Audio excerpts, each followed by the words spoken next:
How to know if we are being tested or being punished by Allah when we are faced with calamities? This is a good question. However, we cannot know. So I became sick. I got an illness. There is a disease. I lost my money. I lost my job. I lost my investment. How would I know if this is a test from Allah to elevate my status in Jannah, or it is a punishment that Allah Azza wa Jal is punishing me for sins that I have committed?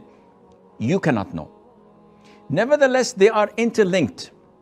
So if I'm a righteous person and Allah Azza wa Jal tests me with an illness, this means that Allah would erase my sins if I'm patient and not complaining, and elevate my status in Jannah.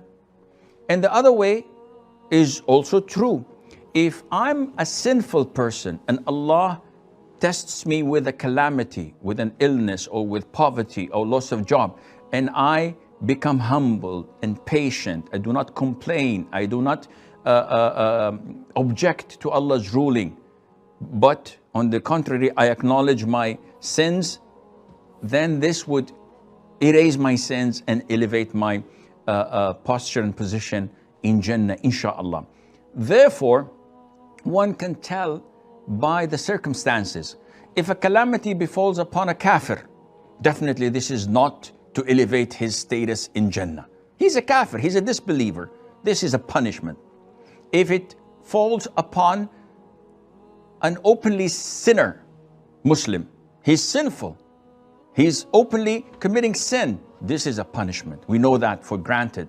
If it falls upon a person who's righteous and he's praying 5 times a day, etc., doing all the whole 9 yards, yet he is being tested with calamity, this is a test.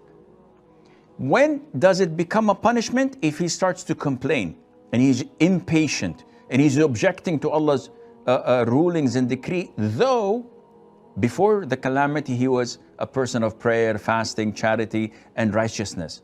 In this case, it becomes obvious that this is not a test, this is a punishment.